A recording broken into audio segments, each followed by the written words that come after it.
Good posture, chest up, butt back, and then hip hinge. So push the hips back, keeping the bar close. See, it's like touching my knees. I feel it right now, and then I stand up. Push right. What's up, guys? We're back again with another tutorial.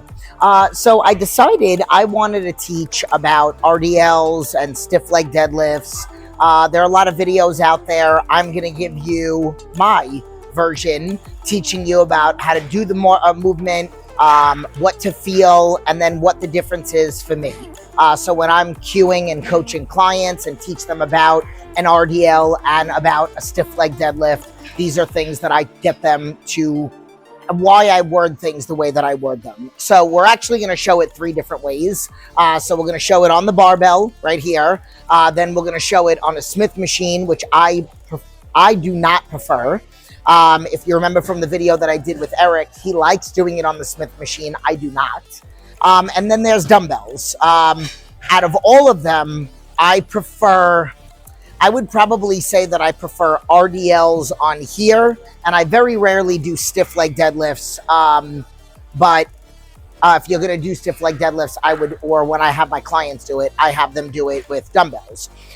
So I'm going to go over some cueing. As you guys know, I'm solo here, so I just have to move the camera on all these different angles to show the positioning.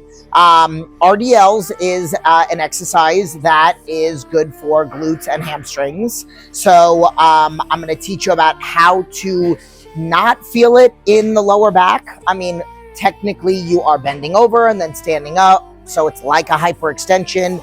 But if you, and this is what I say, your core is your powerhouse. So the core consists of, your diaphragm, abs, obliques, everything, erectors and glutes. So all of these work together.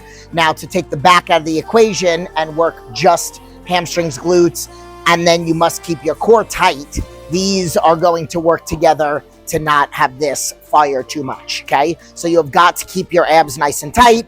Yes, I have my waist trainer on, but I'm also flexing my abs. I'm not sucking in, I'm flexing them. So I am also going to teach positioning of the upper body. So let's just get to work. Okay, so I have a massive amount of weight on this bar. No weight. This is a 45-pound bar. There are other bars that weigh 55 pounds. You want to just make sure that you know what size barbell that you're working with. So what you're going to do is when you grab onto the bar, you want to grab on for an RDL or a stiff leg deadlift. You want to grab the bar like this. If you ever see conventional or sumo deadlifts, like for my videos, I alternate the grip, but for this, we're just going to be here. Now, you want to keep the chest up and the shoulders pinched down and back. So I'm going to show you without any weight. If you just bend over, like I don't feel it. I mean, yes, you could see my hamstrings, but I don't really feel it in my hamstrings.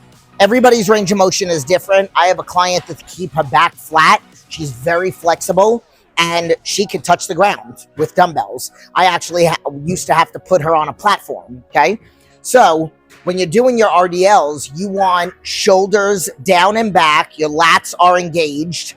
You slightly stick your butt out, and then you go down, down, down. Now, this is basically as far as I'm going to be able to go, just about to my knees, and then I stand up.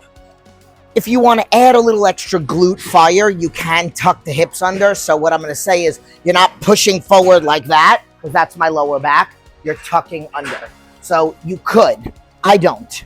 Okay, I want to keep it all in the hamstrings, which also when we get to stiff leg deadlifts, you'll see what I mean by that. But I'm going to grab onto the bar, right where my hands normally would drop, right here. Okay, pick up the bar, get my feet in my position a little wider than hip width apart. Good posture, chest up, butt back, and then hip hinge. So push the hips back, keeping the bar close. See, it's like touching my knees. I feel it right now, and then I stand up. Push right back, back, back, back, back, till I feel that strain in my hamstrings, and then stand up. So that is your RDL. I'm going to move the camera and show you another angle. Behave.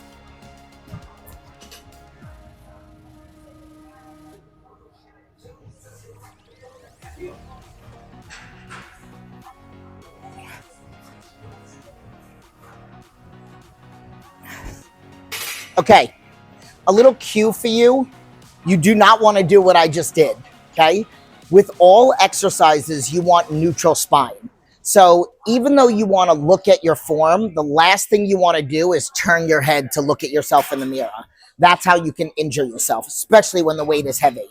That's why you have to have really good mind-muscle connection. You can technically do all these movements nowhere near a mirror. So it's really, really important that you make sure that you focus on the mind-muscle connection. So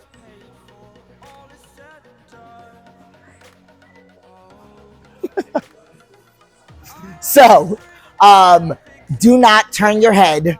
Really focus on form. I don't know why I did that, but just really focus on form. So that's it. I also want to say, once, obviously, this is not a lot of weight. I am a huge fan of wearing a belt. Right now, I do have a waist trainer on. I will say, when I'm warming up on a lot of my workouts, I will wear my waist trainer and then I take it off. When I'm on my heavy lifts, deadlifts, not bench, which now I'm starting to just a little bit for this meet, but nothing else, like no other upper body, like unless I'm doing bent over rows, will I use a belt. But with my deadlifts and all my squats, I will have the belt on. I will not use it on a leg press. I do not use it on bridges. So you can find them on Instagram. I'll put their Instagram in there. If you send them a message on there and drop my name, I believe they're giving I don't know if it's 15% off or $15 off. I don't know what it is, but all I know is that two friends of mine bought a belt and they took care of them. So unbelievable belt. It's got the padding on the inside, by far my favorite. And I've used quite a few different belts, my favorite. So let's move over to the Smith machine. And then we'll go over to dumbbells. And when we're over at dumbbells, I will show you about the difference between an RDL and a stiff leg deadlift. Okay, so now we're on the Smith machine. Sometimes, depending on the Smith machine and how long your arms are, I have very long arms, it will determine if you're going to have to put a bench to stand on. Also, there are two different types of Smith machines. So this one goes straight up and down. It also locks in or unlocks. I have it locked in. And then there are other Smith machines that go on an angle, which is, I'm pointing over here like you can see it. I personally do not like it. I like to control the bar myself. But sometimes, even with squats, you want to be in a fixed range of motion, so you have to use less stabilizer muscles or whatnot. But with this, I actually really prefer controlling the bar. So what you do is you'll stand here, grab onto the bar, and you'll have to unhook it. Okay, so sometimes that's the harder part, and it probably should be better if you unhook to the inside, okay, as opposed to pushing to the outside. Same position, push your butt back, and then stand up. So now what you can't see is I'm not bringing the bar close to me because of the position that I'm in. So again, I like to push my butt back and keep the bar really close to my body, okay? So here, see how it's really far away. So I feel like with this particular one, you can feel it a little bit more in your lower back than I would like. This one, a really good, with the bar, a really good stretch of the glutes and hamstrings, keeping the abs tight, protecting the lower back. So now we're gonna go over to dumbbells. It's a little busy over there, but maybe I'll just bring some dumbbells over here and I'll point to the other Smith machine. That's what I'm going to do. Okay, hold on. Okay, so now we are going to use dumbbells. I have huge 250-pound dumbbells, 25s. And I'm going to show the difference between how to do an RDL, what I just taught, and then my version of like a stiff leg deadlift. Where you really don't want the weight to be heavy when I'm teaching a stiff leg deadlift. When I teach it, or when I have my clients do it, I have them do it where they don't stand all the way up. It's not meant to be heavy, and it's just meant to keep all, like, literally constant tension on the hamstrings. You also are keeping the legs a little straighter. So let's just say if there was a barbell on the back, it would maybe be more like a good morning. And then If you really want to get, like, let's just say if you're somebody that is very flexible, like my client that I talked about earlier, you would, and you know how they have wedges for squats, you would put the wedge in the front. So you would actually bring the toes up, and that will have your range of motion is going to be a lot shorter, and it's going to be a little bit harder. So I'm going to show the difference. I'm going to grab onto 2 dumbbells here, and I'm going to show the difference, and I can move with it, okay? So you got your RDL here, hands in the same position as the barbell, and come down nice and slow, push the butt back, and then stand up. Now, if I was going to do an RDL, same position, but I would keep the legs straighter, and I would reach forward more. Tension on the hamstring, stop. Tension on the hamstring, stop. It is a little bit harder, a lot a bit harder. My range of motion is shorter, but again, I'm very, very, very tight. I need to stretch more. That is the one and only thing that I do not practice, but I preach. So you could see the difference. There's no point in me putting something over under my toes. I'll barely be able to bend over. But for somebody, like I said, that's very flexible, you could put something underneath your toes. Like I said, like a wedge or even like a 5-pound plate. I hope that you can see me, but like this, okay? You would put the ball of your feet on. Hopefully you can see that. And that's it. So try these out. Really pay attention to your movements. I think sometimes messing around with the dumbbells, just because we all have imbalances, so holding on to 2 different dumbbells is good to throw in the mix every now and then, just in reference to the lats and the shoulders and everything.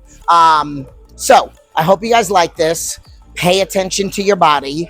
Keep your abs nice and tight once the weight goes up, and really focus on form. It is not, leave your ego at the door. It is not about how much you can lift. It is about how much you can lift with good form, so that you are actually working the muscles and nothing extra. Okay. I don't want to be working my neck. I'm not trying to do shrugs and stuff like that. So that's that. People are trying to walk over to the bathroom, but I hope you guys liked it. Leave your comments below, like, subscribe, and share, and I'll see you in the next video.